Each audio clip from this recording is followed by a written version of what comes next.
On a tous l'Union pour la nation congolaise ainsi que d'autres partis politiques de l'opposition venaient de suspendre le dépôt des candidatures de leurs membres aux élections provinciales en posant des préalables. Une prise de position dénoncée hier par le Congrès national congolais, formation politique de la majorité présidentielle, qui voit une tentative de violation de la Constitution. Face aux questions d'actualité de l'heure et entrée notamment au processus électoral, le Congrès national congolais n'a pas gardé sa langue en poche. Son président national, Pius Mwabulumbayu, a réagi mardi devant la presse aux dernières déclarations de l'opposition. Cette frange qui pose des préalables pour participer aux élections locales, municipales et provinciales. Le Congrès national congolais, CNC en sigle, fait observer que si la Commission électorale nationale indépendante estime que les arriérés électoraux de 2006 et 2011 ne peuvent qu'être régis par la loi qui était en vigueur au moment de l'organisation des dits scrutins, conformément au principe de la non-rétroactivité de la loi, certains compatriotes pensent le contraire, notamment ceux de l'opposition. C'est leur droit. Le Congrès national congolais pense néanmoins qu'il leur appartient, comme dans tout état de droit, de saisir les instances judiciaires compétentes.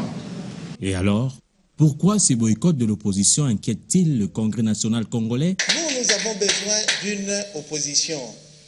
Le pays, c'est ça la démocratie, d'une opposition républicaine, d'une opposition forte, d'une opposition responsable, d'une opposition qui s'occupe des intérêts réels de leurs semblables, de leurs compatriotes. Nous n'avons pas besoin d'une opposition qui passe le clair de son temps dans des ambassades. Tout en rappelant les uns aux autres que le respect de la Constitution s'impose à tous, ce parti membre de la majorité présidentielle dit soutenir la Commission électorale nationale indépendante dans tous ses efforts tendant à organiser des élections libres, démocratiques et transparentes. La presse. En rapport toujours avec ces provinciales, une certaine contradiction s'installe au sein de l'Union pour la démocratie et le progrès social. Son chargé des relations extérieures a déclaré depuis Goma que ce parti présentera des candidatures aux provinciales. Faux rétorque son secrétaire général qui pose comme préalable la tenue du dialogue. À la Commission électorale nationale indépendante, pendant ce temps, les membres de la Commission éducation civique et observation électorale de la société civile sont allés hier apporter leur contribution à la sensibilisation et formation électorale. La Commission éducation civique et observation électorale, constituée des leaders et coordonnateurs des ONG et réseaux de la société civile, a échangé avec la Commission électorale nationale indépendante sur l'accompagnement de la société civile dans le programme de l'éducation civique, la sensibilisation et la formation électorale. Après la prise de langue avec le bureau de la centrale électorale, les leaders ont diversement commenté la composition de la commission, ses animateurs et les thématiques à développer. Nous avons un secrétariat permanent qui prend en compte 25 coordinations des réseaux thématiques qui travaillent dans la question électorale. Parce qu'en fait, on avait voulu que la commission soit inclusive, de manière à ce que l'on ne puisse pas focaliser l'attention seulement sur l'expertise. Et maintenant, la question qui se pose, c'est que nous devons harmoniser l'approche de l'expertise avec l'inclusivité, de manière à ce que nous puissions consolider nos efforts et travailler ensemble. Après 11 mois de travail, les choses semblent tourner au ralenti, où cette exhortation de la Commission électorale nationale indépendante à toutes les sensibilités de la société civile, car leur rapport est très attendu. Le train des élections est déjà en marche. L'aide du ciel est en retard. Donc l'aide du ciel doit se mettre au travail pour sensibiliser, éduquer la population, parce que nous sommes en train de prendre de la vitesse.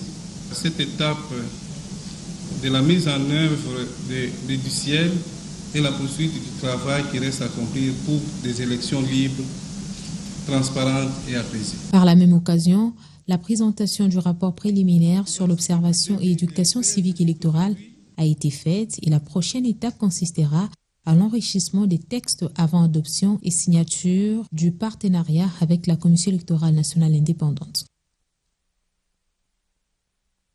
Le développement de l'économie numérique en RDC, l'accroissement de la connexion Internet à haut débit, de la réduction sensible des prix de services de télécommunications ont été débattus hier entre le vice-premier ministre en charge des pétantiques et l'ambassadeur des États-Unis à RDC.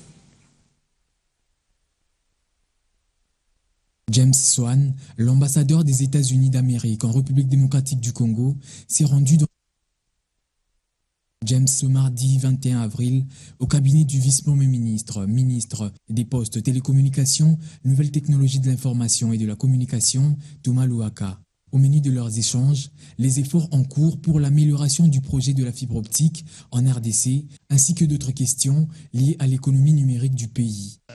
Aujourd'hui, avec le monde moderne, quand on parle des réseaux de communication, ce n'est plus que des routes, des canaux, des aéroports, mais c'est surtout l'accès à des moyens de communication du monde moderne. Et évidemment, il y a des efforts en cours qui sont souhaitables. Il a été aussi noté lors de ces échanges l'accroissement de la connexion Internet à haut débit et la réduction des prix des services de télécommunication. Nous avons des différentes sociétés américaines qui ont aussi intérêt de participer à ces efforts. Le programme est surtout sponsorisé par la Banque mondiale et nous sommes actionnaires importants de la Banque mondiale. Et bien évidemment, on a beaucoup de sociétés privées ici qui sont aussi des consommateurs d'accès aux réseaux de communication. Alors nous avons des intérêts et des implications dans cette affaire. Un autre projet au niveau international, celui des réseaux des télécommunications haut débit en Afrique centrale, dénommé CAB5, lancé à Kinshasa le 19 mars dernier par Thomas Louaka pour relier la RDC à ses 9 voisins.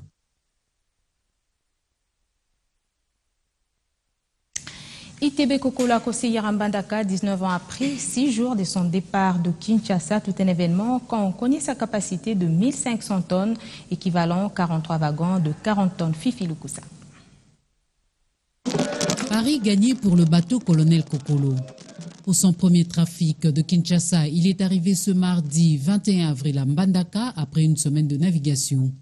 Inactif depuis plus de 19 ans, sa réhabilitation démarrée en août 2013, 18 mois après, Colonel Kokolo a été remis à flot.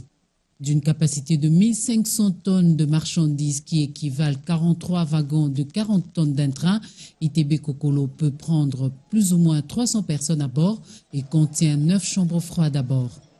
C'est le 16 avril qu'il a quitté Kinshasa pour Mbandaka où, à son arrivée, il va être accueilli par la forte délégation de la Société commerciale des transports et des ports, SCTP, qu'accompagnait le ministre de Transport et Voies de communication, pour qui cette relance marque le début du symbole du modernisme sur le fleuve, avec le programme d'acquisition des nouveaux bateaux qui devra amener un nouveau comportement et un nouvel esprit chez les voyageurs. Des moyens de transport qui soient fiables, qui soient sécurisés et qui soient confortables pour la population. Mais au-delà du confort, nous avons ajouté un aspect important, c'est l'aspect commercial, l'aspect de la croissance. Comme vous le savez, nous sommes aujourd'hui peut-être à l'antichambre d'une croissance à 2 chiffres dans notre pays. Bientôt, ça sera une croissance à 2 chiffres. Il faut donc que les affaires suivent, que les investissements soient soutenus par un commerce qui soit vraiment dynamique. Kimbembe Mazunga, directeur de la SCTP, nous dit combien ce bateau arrive à point nommé dans la vie des autochtones et des Congolais en général.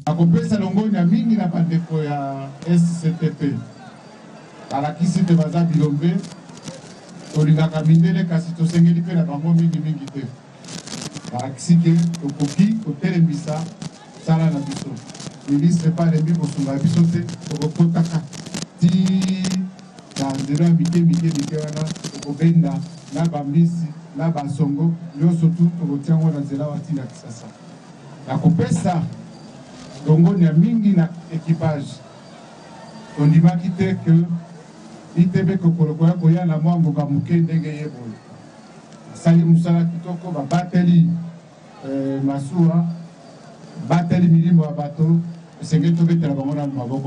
Avec ce bateau, c'est le retour de l'espoir, le redressement du trafic sur le fleuve Congo, un esprit de vie sur le fleuve Congo. Quelques personnalités du chef-lieu de la province de l'Équateur et des voyageurs ont exprimé ce qu'ils ressentent à l'occasion de l'arrivée de ce bateau. C'est la joie visible sur les visages de tous les habitants de la ville.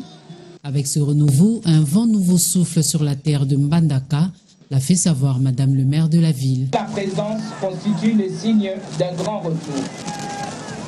Le retour de la vie et de la joie.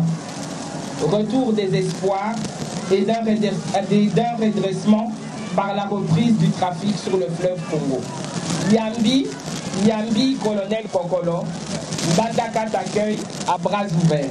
L'administrateur de SCTP Mbandaka est aussi heureux de cet événement. L'ONATRA c'est devenu SCTP, c'est parce que maintenant c'est une société commerciale.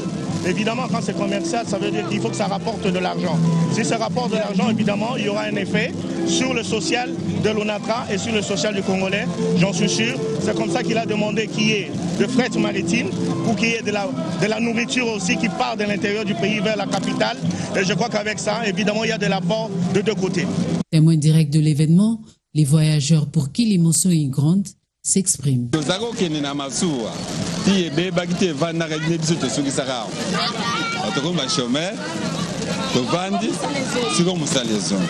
bien,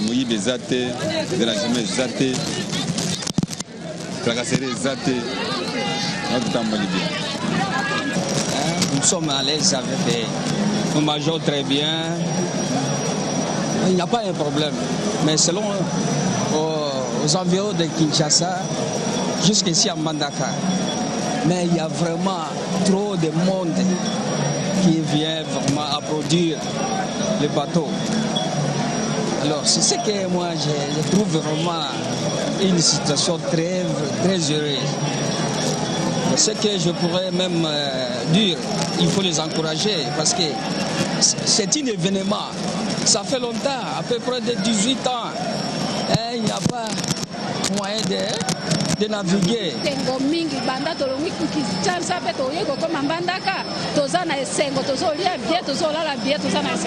En tout cas, ceux qui me suivent, ça les mis. Donc vous allez bien. Oui.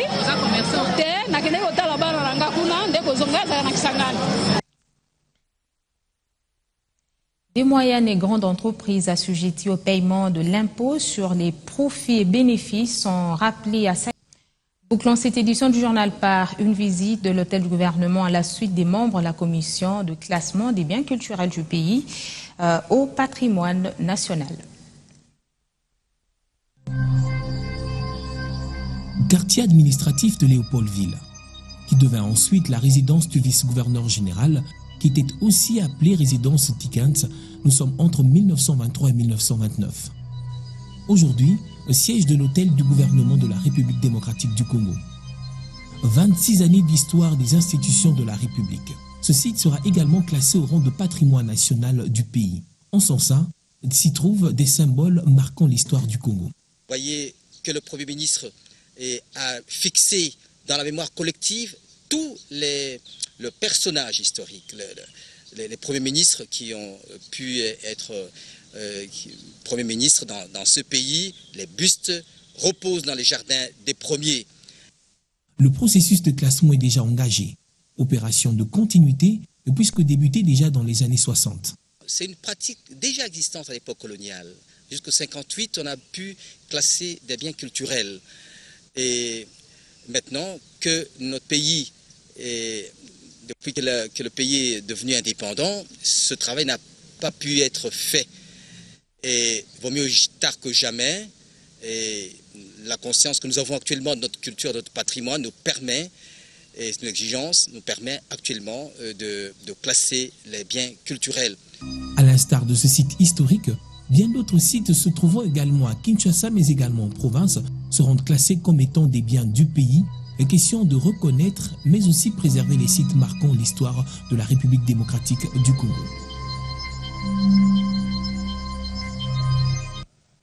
Fin de ce journal, Madame, Monsieur, merci de rester avec nous.